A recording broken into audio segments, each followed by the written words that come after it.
দিয়ে বললেন স্বর্ণের জ্যোতিকে জয় করেছে গৌড়ের অঙ্গ জ্যোতি।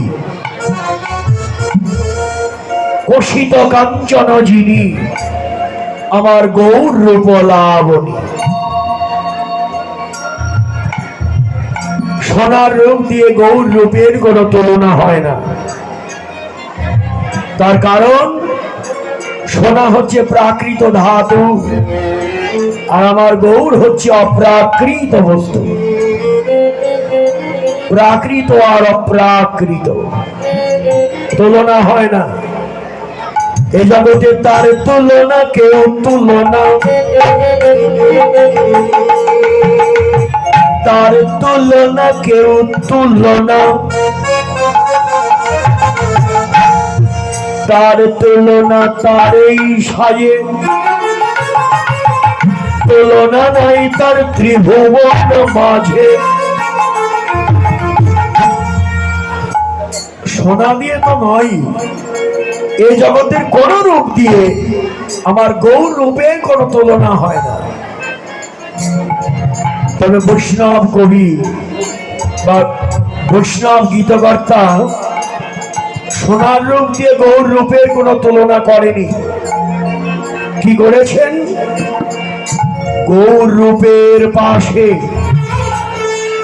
এক খণ্ড স্বর্ণকে উপস্থাপন করেছেন মাত্র। তার কারণ এ জগতের সোনা গলে যায়, সোনার সঙ্গে সোহাগা মিশিয়ে তাপ দিলে সোনা যেমন গলে যায়, তদ্রূপ আমার গৌর সোনা, ওই গৌর সোনাও গলে যায়।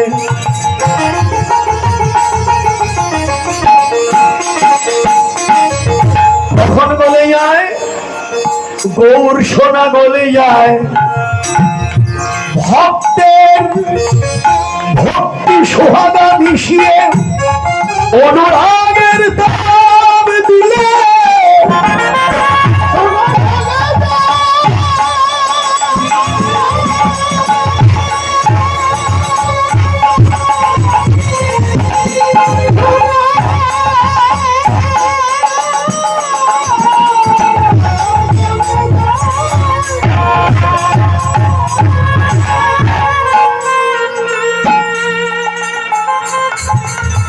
ভক্তি সোহাগা মিশিয়ে দাও, অনুরাগের তাপ দাও। অনুরাগের তাপ, অনুরাগ যদি না আসে, অনুরাগের ঘরে না ঢুকলে মুখের কথায় ভজন হয় না।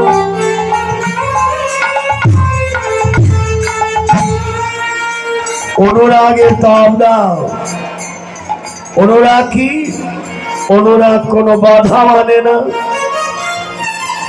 কারো বাধা মানে না। তারা কৃষ্ণ অনুরাগী যারা,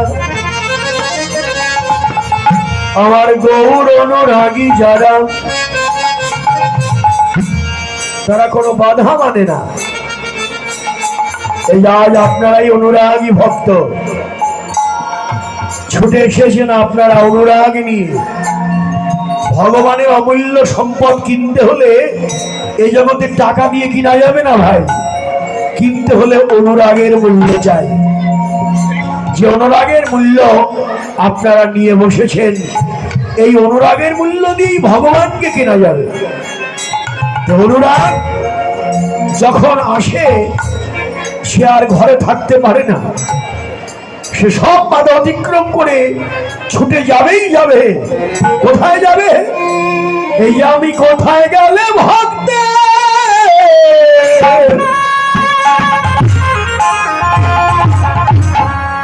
ভক্তের সঙ্গ সঙ্গ পাবো।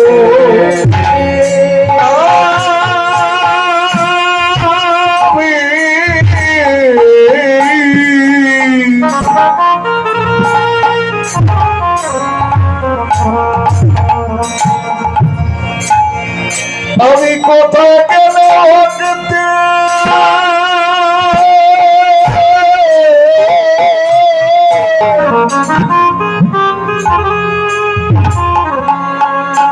ভক্ত সঙ্গ সঙ্গ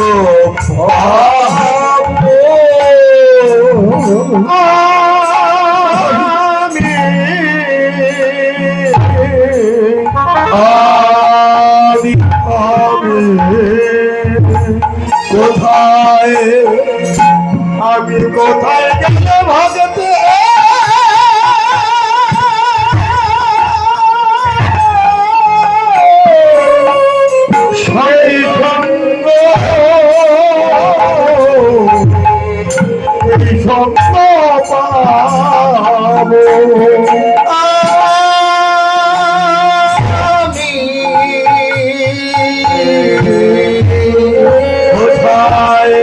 কোথায় গেলে ভক্তে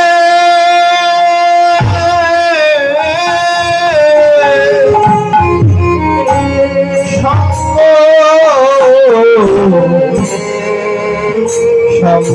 পাবে এই ভক্তের চরণ ধুলি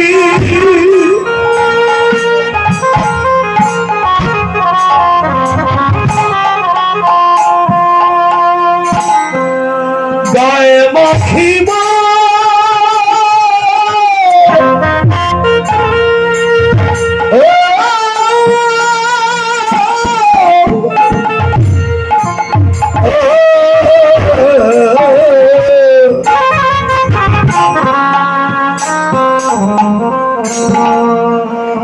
আমি কোথায় গেলে ভক্তে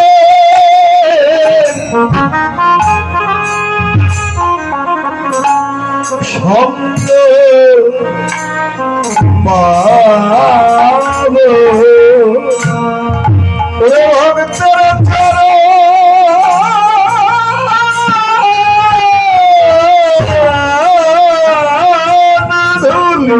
জয় জয় সাধু গুরু বৈষ্ণব হরি মাখি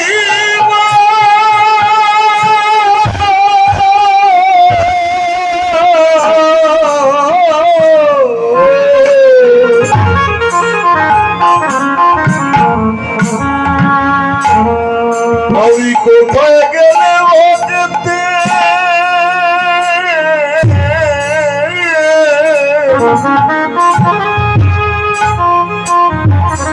ভক্ত সঙ্গ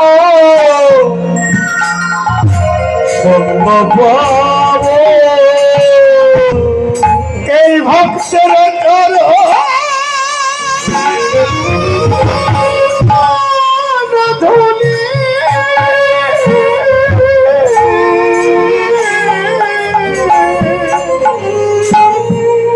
আমি গায়ে রাখিব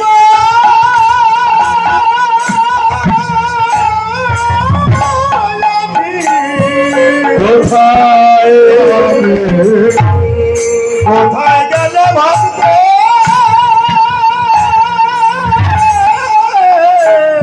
সঙ্গ এই সঙ্গ পাবো এই ভক্তের চরণ ধুনি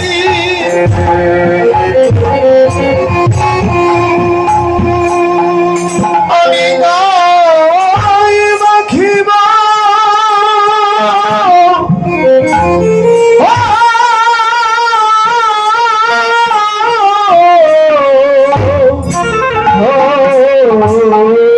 কোথায়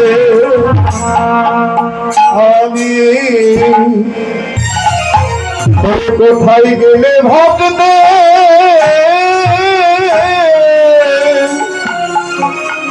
সঙ্গ ভক্তের সঙ্গ সঙ্গ পাবে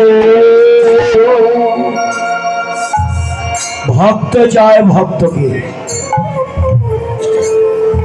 এর চেয়ে আনন্দ আর নেই। মেঘাচ্ছন্ন দিন নহে তো দুর্দিন। যেদিন ভক্তের সঙ্গ হলো না সেটাই দুর্দিন। ভক্তের কাছে অন্য কোন দুর্দিন দুর্দিন নয়। আকাশে মেঘ, এটা দেখেও ভক্তের কোনো দুঃখ নেই। ভক্তের দুঃখ কোনটি? যেদিন ভক্ত সঙ্গ হলো না, যেদিন হরিকথা শ্রবণ করা হলো না, সেটাই ভক্তের কাছে মহাদুর্দি। তাই তো অনুরাগী ভক্ত ছুটে আসে ভক্তের কাছে, কোনো বাধা তারা মানে না। অনুরাগের তাপ দাও, ভক্তি সোহাগা মিশিয়ে দাও, গৌরের কৃপা লাভ হবেই হবে। হে মশায় অতি গোরা, সমধন হাস ধরা, তার বদনে হাসি, হাসি মাখা বদন দেখলেই আনন্দ হয়। যে দেখেছে সেই ভুলেছে।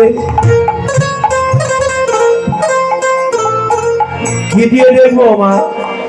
আমার গৌর রূপ দেখবো কি দিয়ে? এই নয়নে তো দেখা যায় না। এই দুটো নয়ন কলুষ নয়ন, এ নয়নে তার রূপ দেখা যাবে না মা। এই কলুষ নয়ন করো অনিমিলন, সম্মুখে প্রলয় হেলো, বদ্ধবাহ তুলি শ্রী গৌরাঙ্গেশ্বরী, জয় জয় রাধে রাধে বলো, জয় জয়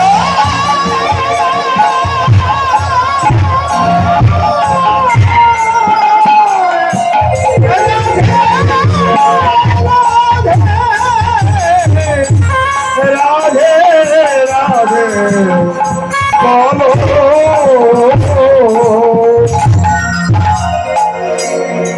আর একটি নয়ন আছে, তার নাম দিব্য নয়ন, জ্ঞান নয়ন, ভাব নয়নে দেখো।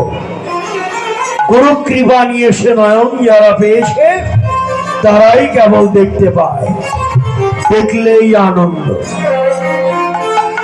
সেই আনন্দেরই মূরতি সচ্চিদানন্দ ঘন বিগ্রহ।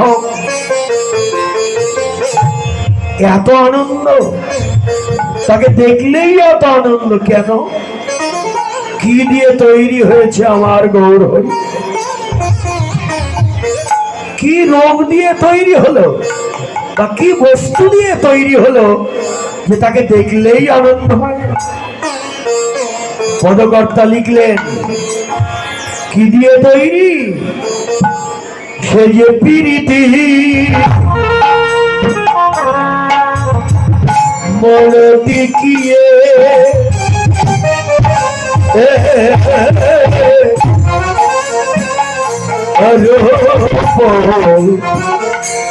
স্বরূপ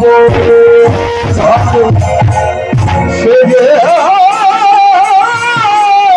প্রীতি মন দেখিয়ে রূপ সর্বধার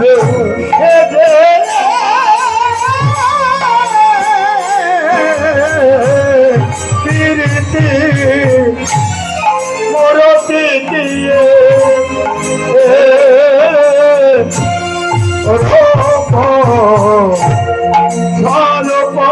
সর্বধার সে যে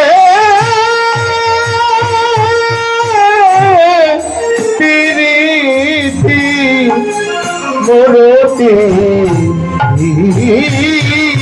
গিয়ে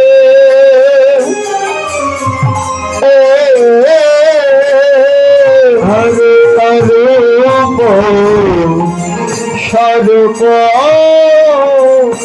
ধরে সে যে মরতি ধরেছে, মরতি ধরেছে, মরতি ধরেছে, রীতি রস যেন মরতি ধরেছে, রীতি রস যেন মরতি ধরেছে,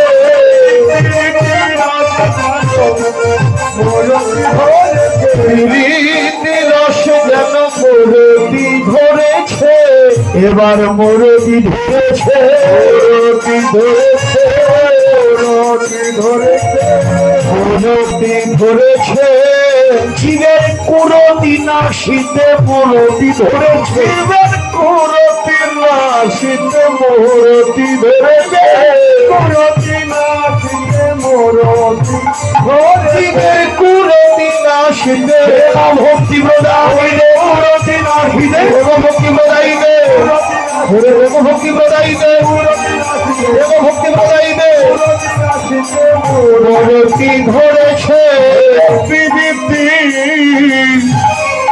মরতি কিয়া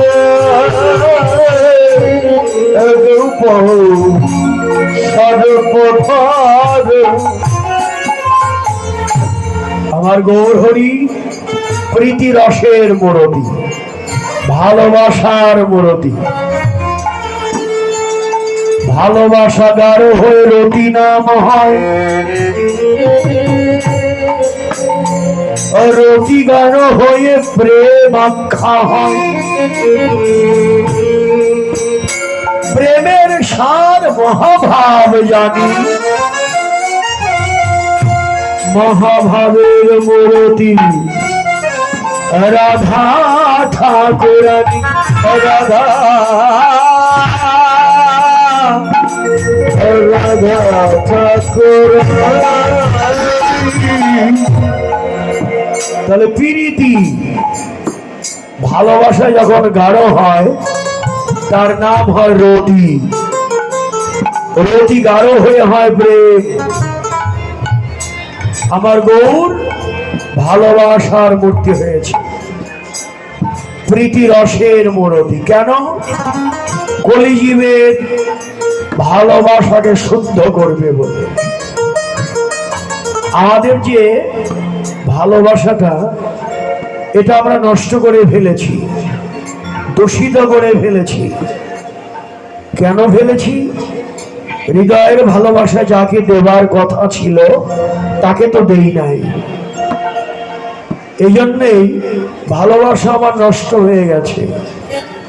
আমার ভালোবাসাকে শুদ্ধ করবার জন্যে আমার গৌর এলেন। কি দিয়ে ভালোবাসা শুদ্ধ হয়? চেত দর্পণ মার্জন ভব মহাদবাগিনী নির্বাপন শ্রৈরব চন্দ্রিকা বিতরণ বিদ্যাবোধ জীবন আনন্দাবন্ধন প্রতিপদে পূর্ণামৃত সাধন সর্বত্র স্নপন পরম বিজয়তে শ্রীকৃষ্ণ সংকীর্তন।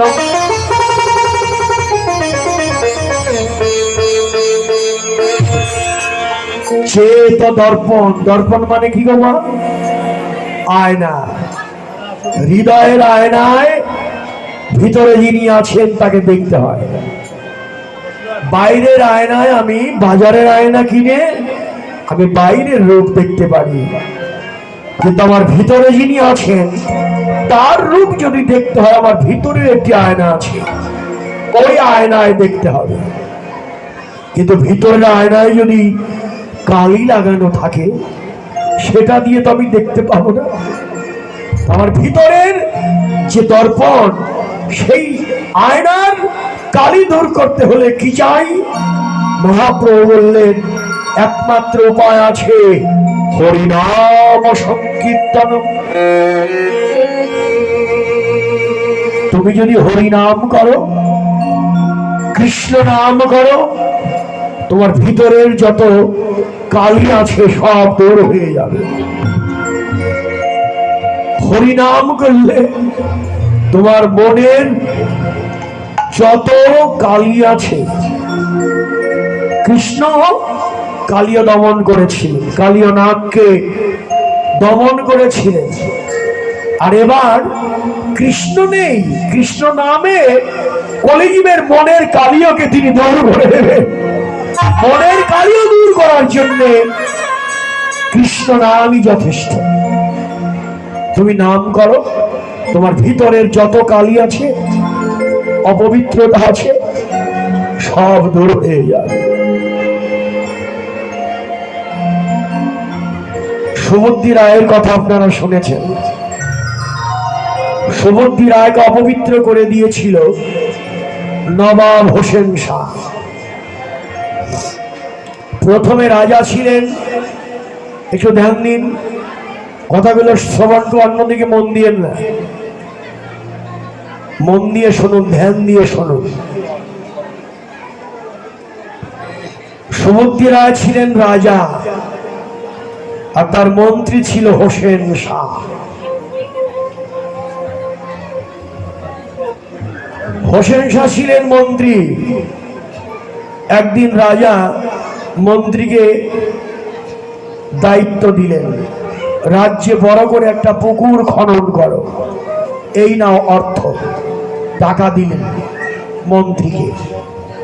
মন্ত্রী হলো হোসেন শাহ, রাজা হলো সুবুদ্ধি রায়। নবদ্বীপেরই ঘটনা।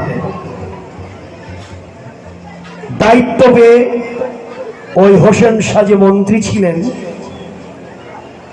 সব অর্থ খরচ না করে ওখান থেকে কিছু টাকা তিনি আত্মসাৎ করলেন, অর্থাৎ চুরি করলেন। চুরি করলেন, ধরা পড়ে গেল রাজার হাতে। ধরা যখন পড়লেন, রাজা তাকে বেত্রাঘাত করলেন, শাস্তি দিলেন চুরির অপরাধে। কালক্রমে ওই সুবুদ্ধি রায়ের রাজত্ব আর নেই। এবার রাজা হয়ে গেল ওই মন্ত্রী হোসেন শাহ, উনি এবার ভারতের নবাব হলেন। একদিন স্ত্রীর সামনে গায়ের জামাটা খুললেন, স্নান করবেন। স্নান করবে বলে যখন জামাটা খুললেন, স্ত্রী দেখলেন স্বামীর পিঠে একটা কালো দাগ। কালো দাগটা দেখে আস্তে কালো দাগটা দেখে জিজ্ঞেস করলেন, ওগো তোমার পিঠে কিসের দাগ? এই কালো দাগটা কিসের? স্ত্রীকে সত্য কথাটা বলে দিলেন, দেখো আমার রাজা সুবুদ্ধি রায় আমাকে বেত্রাঘাত করেছিল, তাই পিঠে দাগটা লেগে আছে। কি বলো কি? স্ত্রী রেগে গেলেন। স্ত্রী রেগে গেলেন, বললেন তোমাকে যে বেত্রাঘাত করেছিল সে সুবুদ্ধি রায় কি এখনো বেঁচে আছে? বলছে হ্যাঁ বেঁচে আছে। তাকে নিয়ে এসো, লোক পাঠিয়ে তাকে নিয়ে এসো। কেন আনবো? স্ত্রী বললেন, তোমাকে যে বেত্রাঘাত করেছিল তুমি তাকে ডেকে এনে মৃত্যুদণ্ড দাও। তুমি তখন ভারতের নবাব, তাকে ডেকে এনে মৃত্যুদণ্ড দাও। নবাব হোসেন শাহ স্ত্রীকে বললেন, তুমি কি পাগল হয়ে গেলে? আমি অন্যায় করেছিলাম, তাই আমার রাজা আমাকে শাস্তি দিয়েছিল, কিন্তু ওই সুবুদ্ধি রায় তো আমার কাছে কোনো অন্যায় করেনি, আমি কেন তাকে শাস্তি দেব? স্ত্রী বায়না ধরলেন, শাস্তি তোমাকে দিতেই হবে। শেষ পর্যন্ত স্ত্রীর মন রক্ষা করতে গিয়ে সুবুদ্ধি রায়কে ডেকে এনে মৃত্যুদণ্ড দিল না, করোয়ার পানি খাওয়াইয়া সুবুদ্ধি রায়ের জাতি ধর্ম নষ্ট করে দিল। সুবুদ্ধি রায় অপবিত্র হয়ে গেল। এখন সুবুদ্ধি রায় কাঁদছে যে আমার এই অপবিত্র দেহ আমি কিভাবে পবিত্র করব। নবদ্বীপে বড় বড় পণ্ডিতদের কাছে গেল। হে পণ্ডিতগণ, তোমরা আমাকে বিধান দাও, আমার এই অপবিত্র দেহ পবিত্র হবার বিধান দাও। নবদ্বীপে বড় বড় পণ্ডিত তারা এক বাক্যে বিধান দিল, তপ্ত ঘৃত খাইয়া তেজহ পরাণ। একটাই বিধান, আগুনের মতো তপ্ত ঘি খেয়ে প্রাণ ত্যাগ করো। অন্য কোনো বিধান আমাদের নেই, প্রাণ ত্যাগ করো। পণ্ডিতদের বিধান শুনে সুবুদ্ধি রায় নয়নের জল ছেড়ে দিলেন। এ কি করলাম আমি? আমার প্রাণ চলে যাবে। পণ্ডিতরা আমাকে এই বিধান দিল, মৃত্যুদণ্ড। তা আত্মহত্যা, নিজেই তপ্ত ঘি খেয়ে প্রাণ ত্যাগ করতে হবে। আমার প্রাণ চলে যাবে। কাঁদতে কাঁদতে হঠাৎ করে মনে পড়ে গেল, নবদ্বীপে তো আর একজন পণ্ডিতের নামও শুনেছি, তার নাম নিমাই পণ্ডিত। আমার প্রাণ যাবার আগে আমি নিমাই পণ্ডিতের কাছে যাব। ছুটলেন সুবুদ্ধি রায় নিমাই পণ্ডিতের কাছে। নিমাই,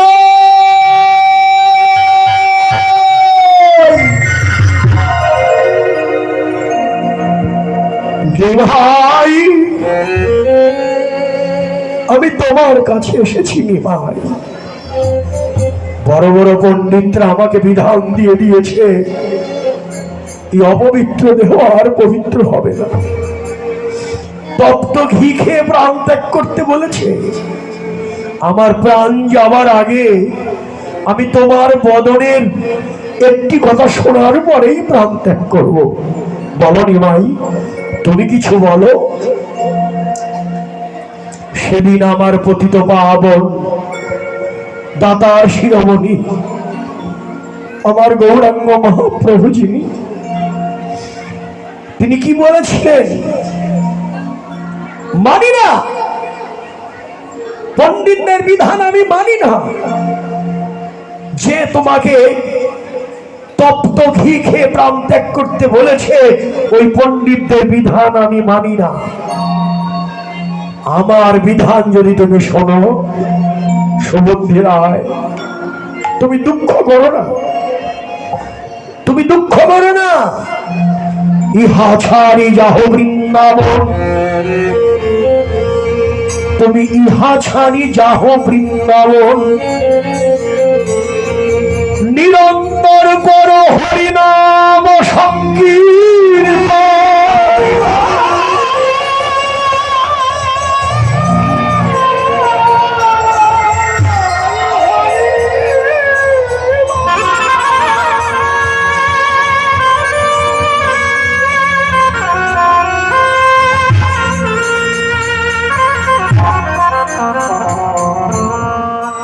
ইহা ছাড়িয়া হো বৃন্দাবন, নিরন্তর করো হরিনাম সংকীর্তন।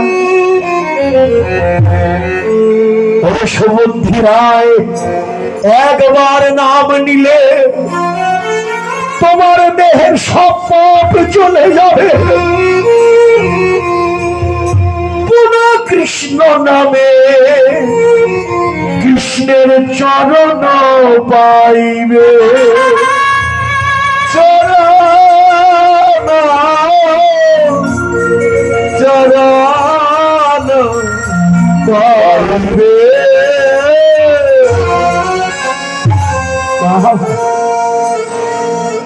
এই যে দেখুন মহাপ্রভুর হরিনামের মহিমা। তিনি বিধান দিলেন, জগৎ জীবের প্রতি তিনি বিধান দিলেন, হে জগৎ জীব, তোমাদের যত অপবিত্রতা থাকুক, তোমার দেহে যত পাপ থাকুক, হরিনাম বললে তোমার দেহের সমস্ত পাপ দূর হয়ে যাবে। তুমি হরি নাম করো, তুমি কৃষ্ণ নাম করো। কৃষ্ণ নামের কৃপা যদি হয়, তার নামে বদন ছাড়ে না।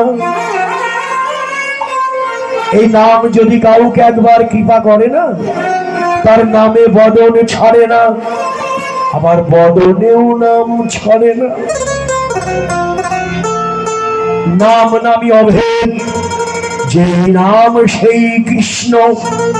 ভজ নিষ্ঠা করি, নামের সহিত আছেন আপনি শ্রী হরি শ্রী হরি। তাহলে দেখুন, আমার মহাপ্রভু জানিয়ে দিলেন, হরিনাম কর বিধান দিলেন তিনি। তাই আজকে মহাপ্রভু এসেছেন আমার বাসাকে ভালো করে দেবে। চেত দর্পণ আমার যেন বাসা যদি ভালো না হয়, হে বৈষ্ণবগণ মায়েরা, বাসা যদি ভালো না হয়, পাত্র যদি ভালো না হয়, ভালো বস্তু যে নষ্ট হয়ে যাবে। মা, তেঁতুলের খোসার মধ্যে দুধ ভরলে দুধ নষ্ট হয়ে যায়। দুধ ভালো বস্তু, কিন্তু যে পাত্রে আপনি ভরলেন ওই পাত্রটা ভালো না। পাত্রের দোষে আপনার ভালো বস্তু নষ্ট হয়ে গেল। ভালো বস্তু বলতে কোনটিকে বুঝালো? এই আজকে যেখানে এসেছেন, যা শুনছেন, গৌর গোবিন্দের লীলা অমৃত, তার নামামৃত, এর মতো ভালো বস্তু আর নেই।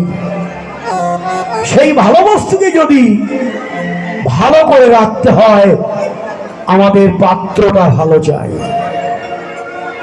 পাত্রটা ভালো চাই।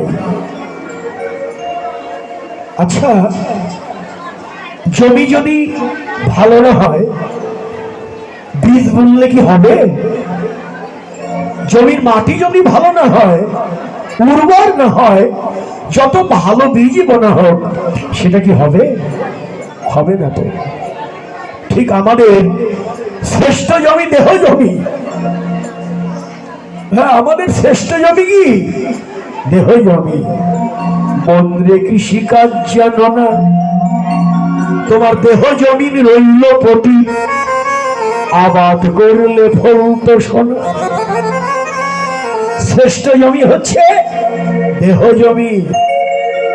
এই জমিতে মাটিটা ভালো যায়। হে বৈষ্ণবগণ মায়েরা, এই জমির মাটি ভালো যায়, আর এই মাটিতে প্রতিদিন জল ঢালতে হবে। তাহলে সেই দেহ জমির মাটি, ভালো মাটি কোনটি? যেখানে আজ এসেছেন, এখানে সর্বশ্রেষ্ঠ মাটি আছে সাধুগুরু বৈষ্ণবের চরণ ধূলি, শ্রেষ্ঠ মাটি।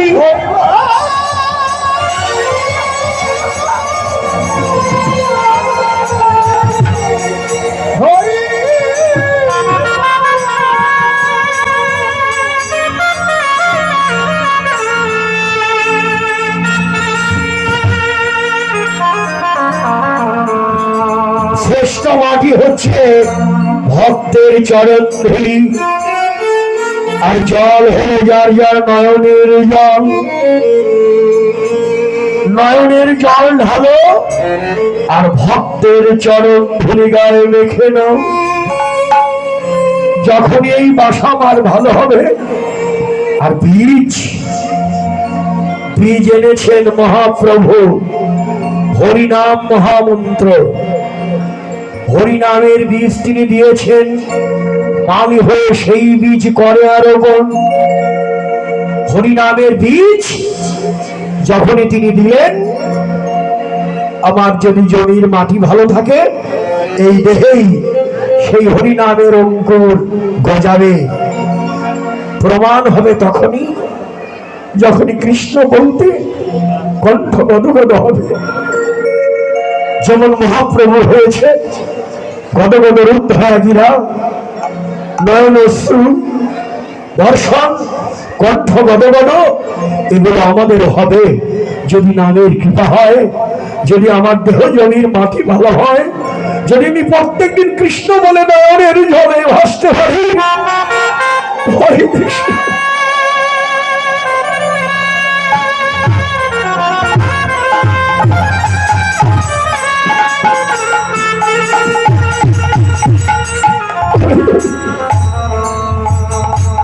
কৃষ্ণ বলে কাঁদতে পারি,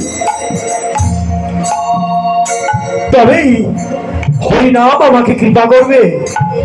আর নামের কৃপা এত কৃপা, তার নামে বদন ছাড়ে না, বদনেও নাম ছাড়ে না। নাম ছাড়তে চাইলেও নাম আপনার বদন থেকে যাবে না। এটাই হলো হরিনামের কৃপা। যেমন বাজবাজারের বেত্রাঘাত সহ্য করেছিলেন কে?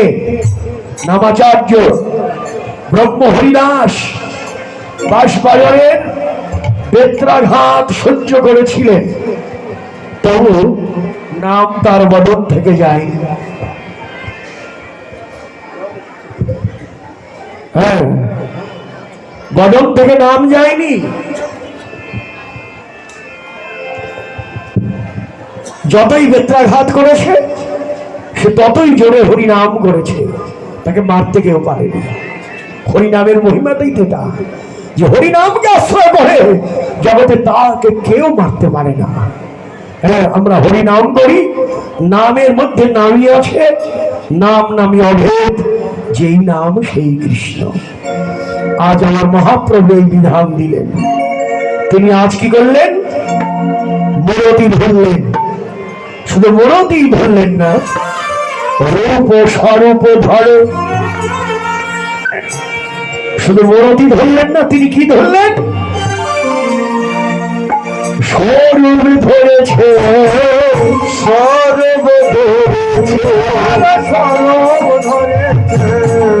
স্বরূপ ধরেছে। ওরে মহাভাব স্বরূপিণী স্বরূপ ধরেছে, মহাভাব স্বরূপিণীর স্বরূপ ধরেছে, মহাভাব স্বরূপিণীর স্বরূপ ধরেছে। মহাভাব স্বরূপ, যার নাম রাধা বিনোদিনী, যার নাম রাধা বিনোদিনী, যার নাম রাধা বিনোদিনী, হরে নাম রাধা বিনোদিনী, স্বরূপ ধরেছে হরিচরণ। প্রতি প্রতি অঙ্গরান্ধ।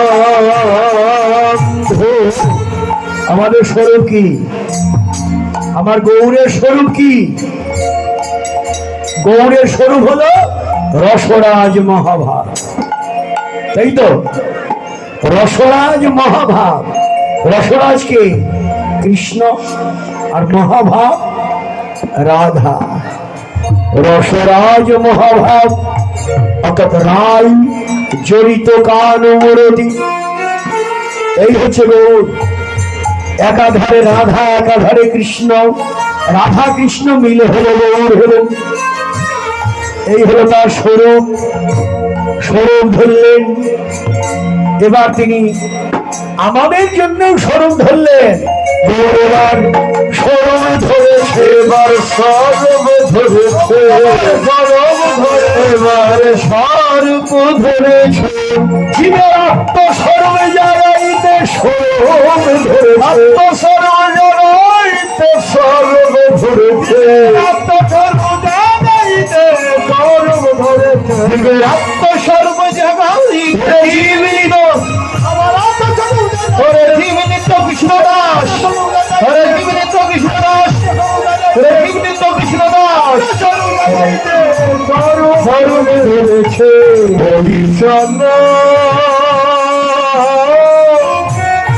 প্রতি অঙ্গরান্ধ।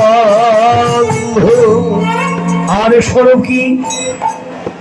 আমার পরিচয় কি? আমি কে? পরিচয়টা কি? সনাতন গোস্বামী মহাপ্রভুকে প্রশ্ন করলেন। একটি নয়, দুটো নয়, তিনটি প্রশ্ন। প্রথম প্রশ্ন, আমি কে? বলে দাও আমি কে, আমার পরিচয় কি? আস্তে। কেন মরে যারে তাপত্রয়? দ্বিতীয় প্রশ্ন, কেন আমি ত্রিতাপ জ্বালায় জর্জরিত হই? তৃতীয় প্রশ্ন, কেমন করে এই ত্রিতাপ জ্বালা হতে আমি পরিত্রাণ পাবো? এই তিনটি প্রশ্নই আমাদের জীবের পক্ষ হয়ে করেছেন। উত্তর দিয়েছেন কবিরাজ গোস্বামী চৈতন্য চরিতামৃতে, জীব নিত্য কৃষ্ণ দাস। আমাদের পরিচয়, আমরা গোবিন্দের দাস। এই দাসত্ব আমি ভুলে যাই, আমার পরিচয় আমি ভুলে যাই। যারা বৈষ্ণব, যারা ভজন জানে, তারা কোনোদিন ভুলে যায় না। যারা পাণ্ডিত্য, যারা ভজনে এগিয়ে গেছে, তারা কোনোদিন ভুলে যায় না। বড় বড় পণ্ডিত যারা, সাধক যারা, তারা বলেছে তাদের পরিচয়। যেমন বিশ্ববরেণ্য দার্শনিক ডক্টর মহানামব্রত ব্রহ্মচারী, তিনি তার গ্রন্থ লিখে ভূমিকায় লিখলেন তার পরিচয় দাস মহানামব্রত। তিনি কিন্তু ডক্টরেট বা ট্রিপল.এম.এ এগুলো তিনি লেখেনি, তিনি নিজে তার পরিচয় দিয়েছেন দাস মহানামব্রত। ওই রকম আপনারা জানেন তো প্রেম ভক্তির মহাজন কে? তিনি বলে ফেলুন, একটু কথা বলুন। প্রেম ভক্তির মহাজন কে? না না না, ঠাকুর নরোত্তম। প্রেম ভক্তির মহাজন, গৌর যার প্রাণধন, তিনি হচ্ছেন নরোত্তম ঠাকুর মহাশয়। গিয়েছেন তো অনেকে, আপনারা খেতড়ি ধাম অনেকে গিয়েছেন, যারা যাননি তারাও যাবার চেষ্টা করুন। নরোত্তম ঠাকুর গৌর যার জন্য পদ্মায় প্রেম ভক্তি গচ্ছিত রেখেছিলেন। নরোত্তম, আমরা কোথায় কোথায় চলে যাই, গয়াকাশী বৃন্দাবন চলে যাই পাসপোর্ট করে, কিন্তু আমার কাছে যে এত বড় তীর্থক্ষেত্র যে রাজশাহী জেলা খেতড়ি ধাম, ঠাকুর নরোত্তমের কাছে যাই না। গুরুদেব মন্ত্র দিয়ে বলে কি পরিবার জানো? ঠাকুর মহাশয় পরিবার। অনেক সময় বলে দেয়, হ্যাঁ, অনেক সময় বলে দেয় নিত্যানন্দ পরিবার, গদাধর পরিবার, অদ্বৈত পরিবার, ঠাকুর মহাশয় পরিবার।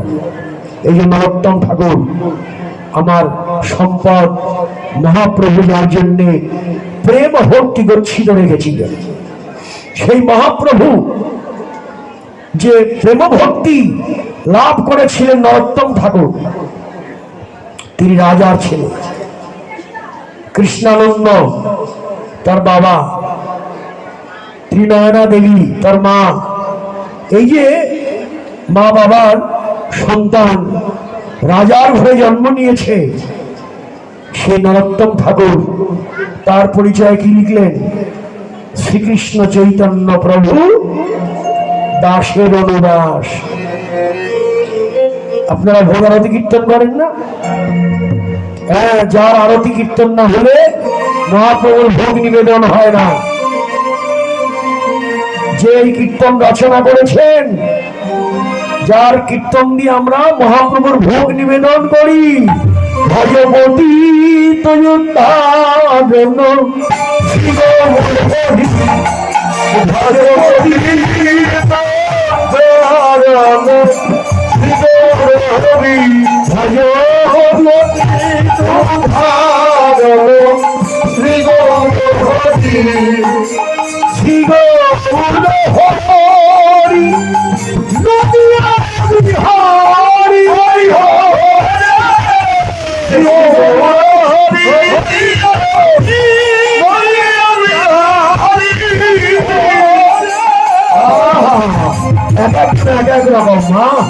এই জন্যই তো মানব জীবনের কোন একতা নাই। হ্যাঁ, এক একজনের সুর এক এক রকম হয়ে যায়। হ্যাঁ, কিন্তু যখনই প্রাণে আনন্দ হবে সবাই এক হয়ে যাবে। হ্যাঁ, সব এক হয়ে যাবে। ওরে শ্রী হরি নদী বিহারি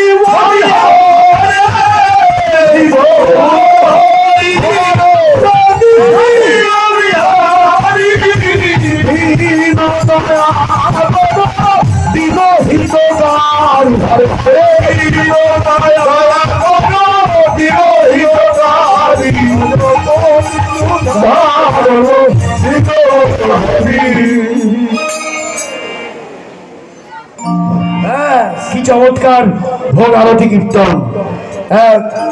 কত চমৎকার করে আপনারা কীর্তন করেন। এই এই আরতি কীর্তনটা আপনারা যে ভজপতি তো উদ্ধারণ শ্রী গৌর হরি, তিনি এসেছেন আমার মতো পতিতকে উদ্ধার করবার জন্য। আরতি করলেই তো আর হয় না, আরতির যে পদগুলো অর্থ জানতে হয়, যে কি বলছে। এটা নরোত্তম ঠাকুরের পদ, যে পদ দিয়ে, যে নাম দিয়ে, যে কীর্তন দিয়ে আমরা মহাপ্রভুর ভোগ নিবেদন করি। সেই নরোত্তম ঠাকুর শেষের লাইনে কি বললেন, শেষের দিকে কি বললেন, এই দাদা, এই যে বৈষ্ণব, লাফ উঠে যান বৈষ্ণব, বসেন, ওঠার একটা সময় আছে, একটু পরে উঠেন, গৌরচন্দ্রিকা শেষ করে ওঠেন। একটা ভজন গৌরচন্দ্রিকা চলছে দাদা, আপনি একটু ধৈর্য ধরুন, গৌরচন্দ্রিকা শেষ করে উঠুন। শ্রীকৃষ্ণ চৈতন্য প্রভু দাসের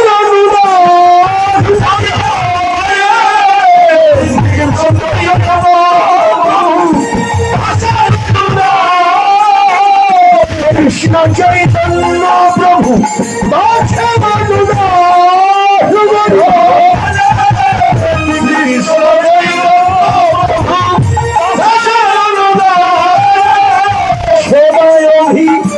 সমাজের নরোত্তম ঘরে ঘরে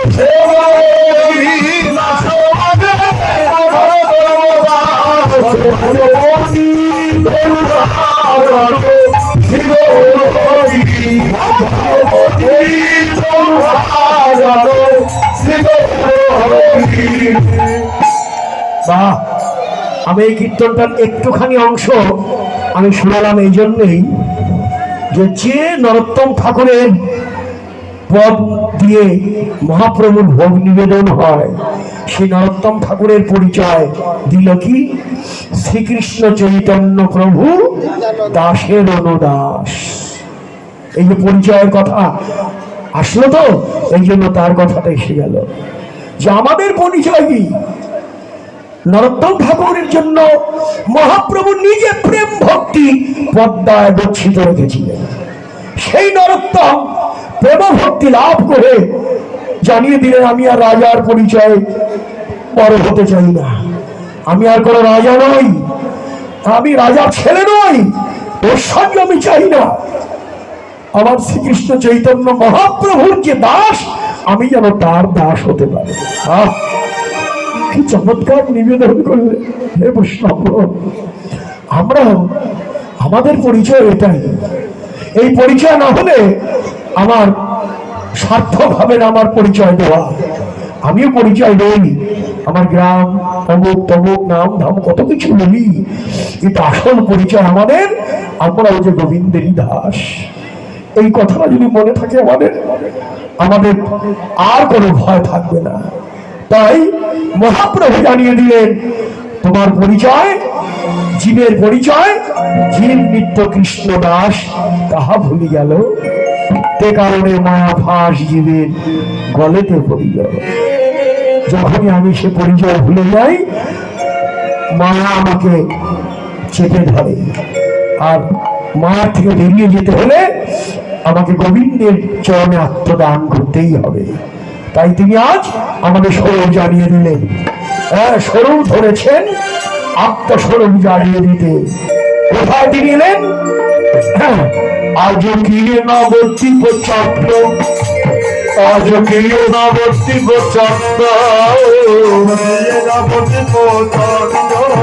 আজ কি নবদ্বীপ চক্র, আজ উদয় হলো রে, উদয় হলো রে, উদয় হলো, আজ উদয় হলো রে, রজ হতে নদিয়াতে উদয় হলো রে, রজ হতে নদিয়াতে উদয় হলো রে, রজ হতে নদিয়াতে উদয় হলো রে, রজ হতে নদিয়াতে অভিনব রাজা হতে নদিয়ায়, রজ হতে নদিয়ায়, রজ হতে নদিয়ায়, আজ গিয়ে নবদ্বীপ চান্দ, আজ গিয়ে নবদ্বীপ চান্দ, নদিয়ার চাঁদ উদয় হলেন।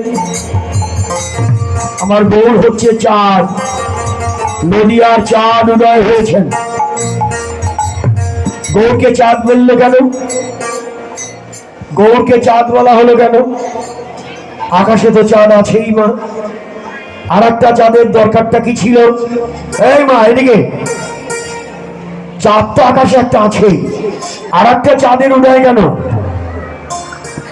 হ্যাঁ, বন্দে শ্রীকৃষ্ণ চৈতন্য নিত্যানন্দ সহদিত গৌরদয়ে পুষ্পবন্ত চিত্র সন্ন তমননে। কি জন্য চাঁদের উদয় হলো? আকাশের চাঁদে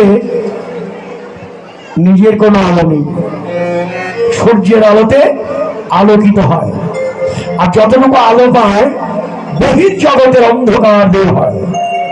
আর আমার গৌর চাঁদের আলোতে, আমার গৌরকে চাঁদ বলল, তার যে আলো আছে কলিযুগে চিত্ত গুহার অন্ধকার দূর হয়ে যায়। তাই বললেন জয় নবদ্বীপ ভারত প্রদীপ, নদিয়ার আলো জালো, সেটা হলো গৌর চাঁদ। গৌর চাঁদ 16 কলায় পরিপূর্ণ। আচ্ছা, আকাশে চাঁদ 16 কলায় পূর্ণ দেখতে পাই? কি বলেন? 16 কলায় দেখা যায়? প্রতিপদের চাঁদ কি দেখা যায়? কি প্রতিপদের চাঁদ দেখা যায় না তো? তাহলে দ্বিতীয় থেকে চাঁদ আমরা দেখতে পাই, তাহলে 15 কলা দেখতে পাই। কি 15 কলা দেখতে পাই নাকি? কিন্তু আর একটা কলা আছে তো, কোথায় আছে? এই চমৎকার বললেন, দেবাদিদেব মহাদেবের ওই মাথার এক কোণে সরু করে 1 কলা চাঁদ আছে, ওটা যোগ করে দেখলেই 16 কলা দর্শন হয়। এখানে সাধনার প্রয়োজন।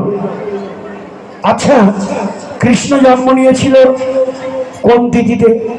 অষ্টমী তিথি। কি অষ্টমীতে না? জন্মাষ্টমী বলি। অষ্টমী তিথিতে, অষ্টমী মানে 8। রাধার জন্ম হয়েছিল কত তিথি? রাধাষ্টমী, সেটাও অষ্টমী তিথি। কি কৃষ্ণের জন্ম অষ্টমী, রাধার জন্ম অষ্টমী, 8 8 কত হলো? 16। তাহলে গৌরকে, রাধার কৃষ্ণ মিলে গৌর। কি রাধা কৃষ্ণ মিলে তো গৌর। তো রাধার 8, কৃষ্ণের 8, 8 8 16 কলায় পূর্ণ হয়ে গৌরের জন্ম ফাল্গুনী দোল পূর্ণিমার তিথিতে চাঁদের উদয়। কি চমৎকার যে গৌর চাঁদের উদয় হলো, সে 16 কলায় পূর্ণ। তাই বলেন আজও গিয়ে নবদ্বীপ চন্দ্র উদয় হলেন। উদয় কি করলেন? কামিনী কাম কলিত ছুমা, কামিনী কাম কলিত ছুমা, কামিনী কাম কলিত ছুমানস, কামিনী কাম কলিত ছুমানস, দ্বিতীয় ছোগা যদি বন্ধ, দ্বিতীয় ছোগা যদি বন্ধ, দ্বিতীয় ছোগা যদি দ্বিতীয় ছোগা যদি বন্ধ, ভুলে ভুলে যায় রে, ভুলে ভুলে যায় রে, ভুলে ভুলে যায় রে, ভুলে ভুলে যায় রে, জনক যোগামিনী ভুলে ভুলে যায় রে, জনক যোগামিনী ভুলে ভুলে যায় রে, জনক যোগামিনী ভুলে ভুলে যায় রে, জনক যোগামিনী দিবায় অভিসারিণী, জনক যোগামিনী ওরে দিবায় অভিসারিণী, দিবায় অভিসারিণী, যদিও ছোড়া যদি নেওয়া, যদিও ছোড়া যদি নেওয়া, ধীরে ধীরে চলছে যেন গজগামিনী দিবা অভিসারী। ধীরে ধীরে চলতে চলতে মাঝ দিন হিপন বসনে আবৃত তনু, মাঝ দিন হিপন বসনে আবৃত তনু, মাঝ দিন হিপন বসনে আবৃত তনু, মাঝ দিন হিপন বসনে আবৃত তনু, কহতহি পূজা বসর, কহতহি পূজা বসর, এবার কহতহি পূজা বসর, তুমি পূজা বসর ওরার মনে বলো রে, আর মনে পড়ে মনে বলো রে, মনে পড়ে রে ধান হইলা গোড়া মনে বলো রে, তন্ন হলিলা করার মনে পড়ে রে ধান হইলা গোড়া মনে বলো রে, ধান হলিলা করার মনে পড়ে রে ধান পূজা কান পূজা মনে বলো রে, ভালো বোঝে কান পূজা মনে পড়ে রে পূজা কান পূজা মনে বলো রে, ভালো বোঝায় কান ও সেই সূর্য পূজা ধান হইলা পূজা ধান হলিলা ধান হলিলা বহি পূজা বসুর, বহি পূজা বসুর দিনের দুপুর বেলা মাঝ দিন মানে দিনের দুপুর বেলা, দিনের দুপুর বেলা বসন দিয়ে দেহ ঢেকে আমার গৌরের মনে পড়ল রাধারানী ভানো পূজায় কালো পূজা করেছিলেন। রাধারানী ভানো পূজায় কালো পূজা করেছিলেন, সেই লীলার কথা মনে পড়েছে। অমনি আমার যখনই গৌরের ব্রজলীলা মনে পড়েছে, অমনি আমার গৌর হরি কি করলেন, তার ভাব দেহে সাত্বিক ভাব, কম্প পুলক ভাব সর্বঙ্গ অনুপম, কম্প পুলক ভাব সর্বঙ্গ কম্প পুলক ভাব সর্বঙ্গ অনুপম, কম্প পুলক ভাব সর্বঙ্গ অনুপম নয়নেতে জল পরিপূর, আজ নয়নেতে জল পরিপূর নয়নেতে জল পরিপূর, নয়নেতে জলে পরিপূর ফুটিয়া উঠল রে, ফুটিয়া উঠল রে ফুটিয়া উঠল রে, ফুটিয়া উঠল রে কাঁচা সোনার গৌর গাছে ফুটিয়া উঠল, সোনা গৌর গাছে ফুটিয়া উঠল রে পাতা সোনা গৌর গাছে ফুটিয়া উঠল রে কত শত ভাব কদম্ব ফুটিয়া উঠল, কাঁচা সোনার গৌর গাছে কত শত ভাব, কত শত ভাব নয়নেতে জল পরিপূর, গৌরের অঙ্গে কত শত ভাব কদম্ব, অশ্রু কম্প পুলক শ্বেত বৈবর্ণ বেপথ যোদ্ধা সরভঙ্গ সাত্বিক ভাব গৌরের অঙ্গে দেখা দিল।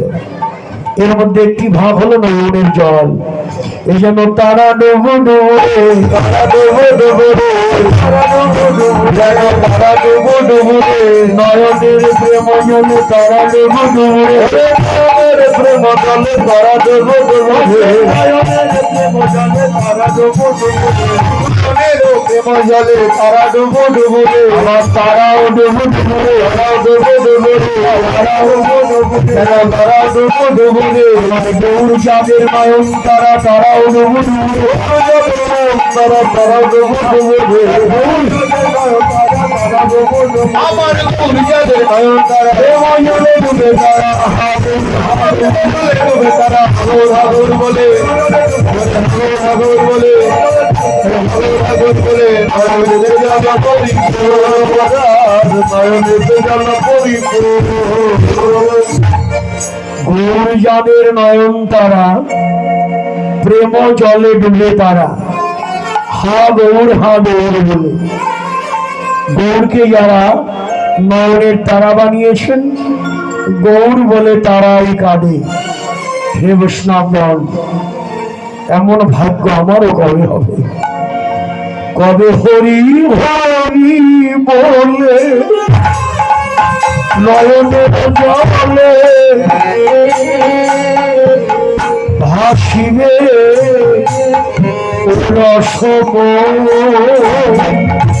কবে হরি হরি বলে দুই নয়নের জলে ভাসিবে রস হরি হরি বলে নয়নের জলে ভাসিবে রসম,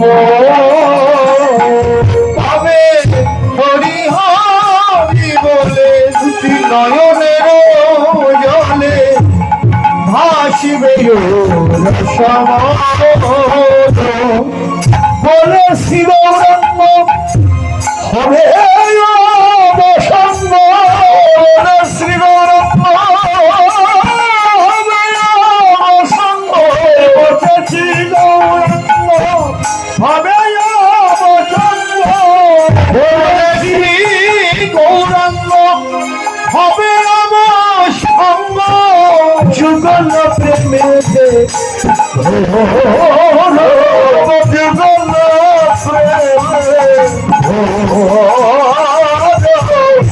যুগল প্রেমে কবে কেন্দ্র বক্ষ ভাষাইব কেন্দ্র বক্ষ ভাষাই ভাষাইব কেন্দ্র বক্ষ ভাষাইব কেন্দ্র বক্ষ ভাষাইব ওরে মুখে হাগৌর গৌর বলে কেন্দ্র বক্ষ ভাষাইব মুখে বলে কেন্দ্র বক্ষ ভাষাইব মুখে হাগৌর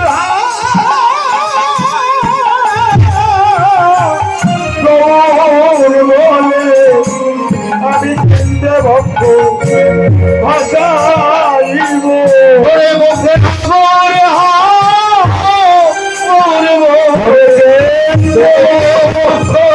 হারাইব ভাষাইব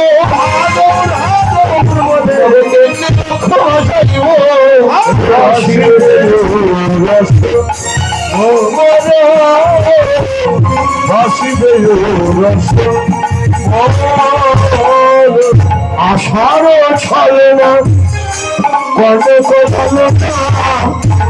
কবে বা বেচিরে হয় আমার কনক লবনা কবে বা ঘোচিরে হয়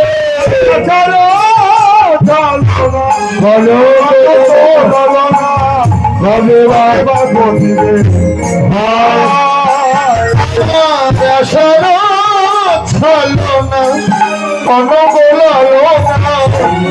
কবে বা ঘুটিবে বিপদে রাখিবে বিপদে বিপদে রাখিবে বিপদে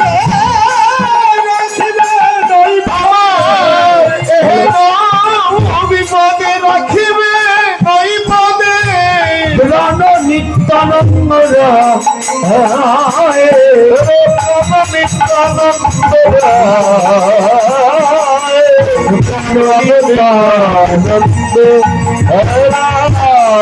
কবে দয়াল নিতাই যাবে দয়া হবে নিতাই যাবে দয়া হবে দয়া নিতাই যাবে দয়া হবে দয়াল নিতাই যাবে দয়া হবে গৌরে বলে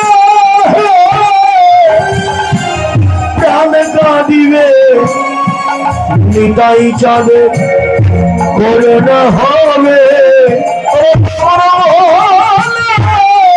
প্রাণ কাঁদিবে দয়াল নিতাই যাবে দয়া হবে গৌরে বলে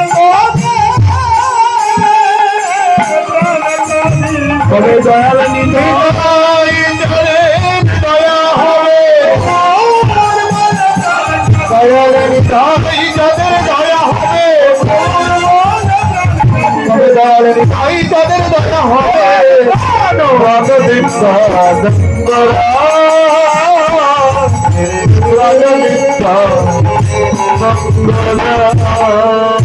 জয় জয় দিয়া প্রবেশিব গিয়া মধুর শ্রী বৃন্দা মনে জয় জয় দাও প্রবেশ বকিয়া মধুরী বৃন্দাবনে জয় জয় দিয়া প্রবেশ বকিয়া মধুরী বৃন্দাবনে তবে জয় জয় দিয়া প্রবেশ বকিয়া মধুর শ্রী বৃন্দাবনে অষ্টঙ্গে পড়ি দিব অষ্টঙ্গে পড়ি দিব অষ্টঙ্গে পড়ি দিব আমি অষ্টঙ্গে পড়ি দিব করি ধোলাই দিব ধরি অষ্টঙ্গে তবে কবে ভোলায় দিব অষ্টঙ্গে পড়ি ধোলাই দিব